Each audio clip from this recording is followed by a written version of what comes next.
Hi friends, it's Valerie. Welcome back to my channel. If you are new here, I would love if you would hit that subscribe button and join my YouTube family. And don't forget to leave a like or a comment down below because it really does help my channel. This week, I've got a new favorite for you. We absolutely loved it. I was trying to recreate something we once had in Vegas like about a year ago. Was this burger, I think it was called the Pub Burger, and it was from Rera's Irish Pub, but it was a rosemary infused lamb burger, and I loved it so much that we went 2 days in order to have it. Like I didn't want to leave Vegas without having it multiple times. It was so good. So recently having those meatballs last week, with the lamb, made me think about it, and I was like, you know what, I'm gonna try to look up the menu and see what's on it. So it's got like curry aioli and goat cheese, and then I'm just gonna look up recipes that are similar. So I'm just going off of what I feel from those recipes, but let me tell you, it was incredible. Can't remember exactly how the Rera's one tastes because it's been a while, but we know that we loved this. Definite top favorite burger all time at home. But anyways, let's just get started. I'm starting this off by taking some frozen chicken tenders and placing them on a little tray that I can place inside my air fryer, and I'm just going to cook them to the air fryer directions. I am making 6 pieces, but they are smaller chicken tenders. The recipe will call for 6, and I'm sure they're larger because the quantities are going to be smaller on my end because I just don't need that many. And then while those are cooking, I'm making the sauce. This is the Southwest sauce by combining 1.5 cups of mayonnaise, a half a cup of salsa, half a cup of milk, 3 tablespoons of taco seasoning, and my taco seasoning has these clumps in it. It keeps getting these clumps, so I'm breaking those up because it's going to be harder to do that while I've already mixed it in. So I just broke those up while putting them in, and then I added in 1 tablespoon of cumin, and I'm just stirring that all together. And I tasted it and I realized it could use a little extra flavor. I saw someone recommend ranch, so I have Fiesta ranch, so I just added a little bit in to taste and stir that back together. I'm also taking this can of golden sweet corn, and it has red and green bell peppers in it. I thought that would complement this recipe really well, and it did. I am also cutting some of the toppings. I diced a tomato, and I'm dicing up some romaine. And then once my chicken tenders are cooked through, I am just going to cut them up into some smaller bite-sized pieces so they can go out into the wraps a little bit better. Now for the sauce, I did do a full batch of the sauce because I saw people saying it was really good and it was going to go well with fries, so I thought it'd be a good dipping sauce, so I made the whole thing. But I definitely could have halved that. I didn't need anywhere near the amount of sauce that this calls for. But I'm taking, I think it calls for tortillas, like large tortillas, but I have flat out breads, so I'm using those, and I'm putting a couple tablespoons of that sauce on top. And then of course I just added all my toppings. I completely forgot cheese. How could I forget the cheese? I was in a rush, but it was still really, really delicious like this. I had the Red Robin fries, and I did dip them in that Southwest sauce, and it was really, really delicious like that. We both were like, oh, this sauce is so good. But this was a quick, easy, and super delicious meal. I don't think I pointed out, but there were, I did do a can of black beans that I rinsed and drained. I just rinsed them under hot water, so that kind of I know they're already room temperature, but it makes them a little bit warm. And same thing with the corn. I didn't heat it up. The recipe calls for it to be put in a skillet and browned. I didn't do all that. That was just extra work, and I wanted this to be quick and easy, but nonetheless, this was very delicious.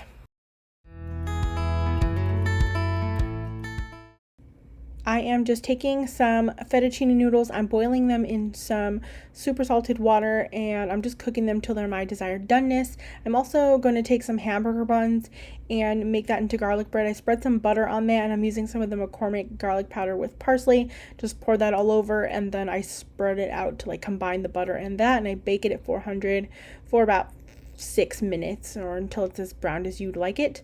Then to my skillet, I have some butter and some olive oil. I'm throwing in a pound of cleaned up shrimp, and I'm taking some of this Kinder's, the seafood blend, and just seasoning them up with that. I'm just kind of eyeing that and covering them all. And I'm also taking some squeezed garlic and just kind of tossing that together, letting these cook. It doesn't take anywhere near more than 5-6 minutes to cook them. And I stir them around occasionally and use my little spatula to make sure to flip ones that I see still have some translucent or gray color, the meaning they need to be flipped over.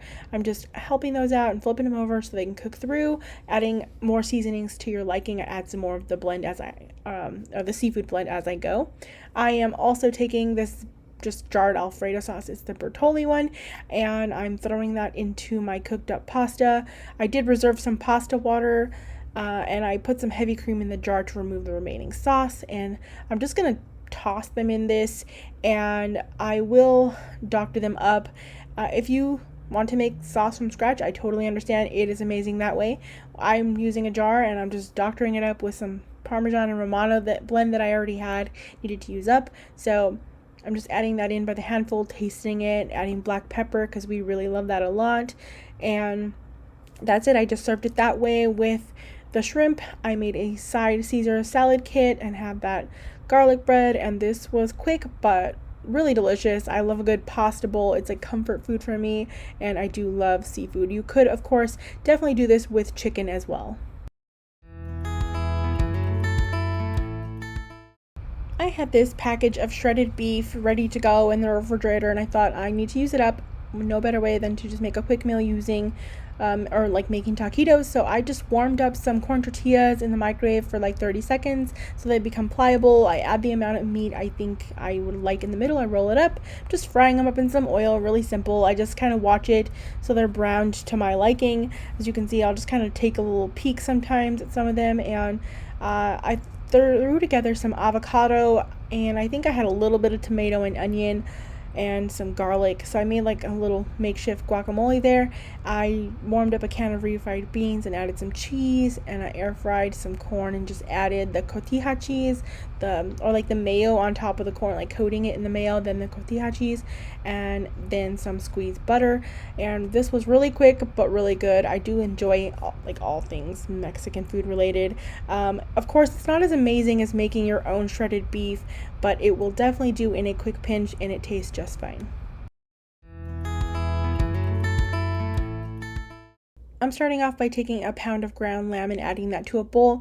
Now, the recipe that I'll have linked for you calls for 1.5 pounds for this recipe. I had a pound's worth and I'm sticking with that. I'm going to keep the rest of the recipe the same by adding in 1 tablespoon of finely chopped fresh rosemary, about 3 tablespoons of grated red onion. It calls for a clove of minced garlic, like fresh garlic, I'm sure, but I had squeezed and I'm saving my fresh garlic for later. So then to that, I'm also adding in a teaspoon of kosher salt, or I had pink Himalayan salt, and then half a teaspoon of black pepper.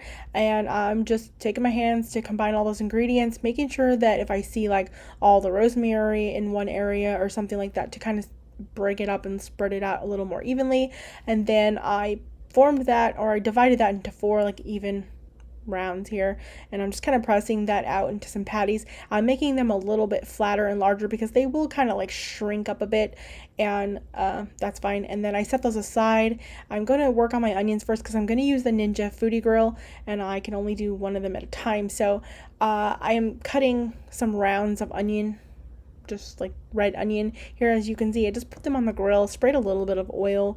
I air fried them on high for, I don't know, 6-7 minutes. I just kind of watched that and flipped them at some point and took them out to my liking. Those are easy to set aside and reheat without no problem. So I went ahead and did that. And then I am cleaning up a pound of Brussels sprouts. I like to cut off the ends a little bit. They always look all dry, and then remove any like super loose leaves. And then I'm also taking these baby Dutch potatoes. I'm slicing them in halves. I am going to use a recipe that I'll have linked for you. I'm just loosely following it for time, but they will recommend them being cut in fourths. Mine were too small for that, really. If I had a bigger one, I did do that, but I wanted them to cook at a rate that was decent to the Brussels sprouts, and my Brussels sprouts weren't very tiny. But anyways, I did put those on a tray with a baking mat, and I'm using spray avocado oil right now, but you can just drizzle it, whatever works best for you. I'm just spraying them to make a nice even coating of that to begin with, and then I'm seasoning them really simply with Kinder's The Blend and Kinder's Garlic and Herb. Just no real measurement, just kind of eyeing that across all the tops of all those vegetables. I will toss that all together the best that I can here on this little tray, and I do add any additional oil just to make sure they weren't all dry, especially the potatoes. Nothing like dry potatoes. Sometimes I like to add butter on my potatoes, but this time I just kept it with the avocado oil, and I am baking that at 450 degrees Fahrenheit for 20 to 25 minutes, and I did toss those about halfway through. And for the curry aioli, I am going to double the recipe that I have linked for you because it's a very small batch they're making. But I'm taking 4 tablespoons of mayonnaise, and then to that I'm adding 2 cloves of, they can do crushed garlic, I just pressed it, and then 2 teaspoons of lemon juice, just using the bottled kind, a teaspoon of curry powder, a half a teaspoon of salt, and a half a teaspoon of black pepper. And I'm just mixing that all together until all those ingredients are nice and combined. If you want to do this in advance so those flavors can really meld together, that's great. And then I just put those lamb burgers on the Ninja Foodie Grill. Didn't really record it, it's pretty simple, just setting them on there. I cooked them about 10 minutes, flipping halfway through, and I just took my thermometer to make sure they had an internal temperature of at least 145 degrees Fahrenheit. And you're going to need some goat cheese if you're following this recipe. You could, of course, use any cheese you like, but goat cheese really makes this. It's incredible. As you can see, I toasted my buns and I added the aioli, and I just plated this all together. I put the goat cheese, the onion. These were incredible. The burgers were so good. Now, I can't remember exactly what the burger we had in Vegas tasted like. I know that we loved it. We went 2 days in a row to have it, but I can't remember the exact taste in my mind because it's been a while. But I will say this was still incredible. We absolutely loved this so much, and it paired very well with the Brussels sprouts and the potatoes as well. This night was just a quick, simple dinner, like of breakfast. I did French toast. I had sausage to make up and some eggs. So I just cooked those up really simple, just on the griddle. I like a lot of syrup on my French toast, as you can see, but I don't know what it was, but this French toast came out like the best. I didn't use any specific recipe. I threw together some eggs, milk, cinnamon. Like, it was literally a throw together meal, like very last minute, and that French toast was absolutely amazing. We had takeout on this last night, and my boyfriend wanted to pick something new, so we tried this place called Point Dume, a Chinese place, and it was good. Like, they come in trays like this, you just pick like each thing. And we got honey walnut shrimp, that's one of our favorites, some orange chicken, some mushroom chicken, and some chow mein. This was good. I will say that it's not as good as some of our favorite places, but it was nice to try something new, a little bit different style than some of the other places served for us. And I actually really enjoyed their orange chicken. Like, the breading was nice and crispy and delicious, so we still enjoyed this a lot, and it was fun to try something different. Thanks so much for watching, friends. Don't forget to hit that subscribe button and that little bell so you don't miss out on any future videos, and I hope you all are having a great day.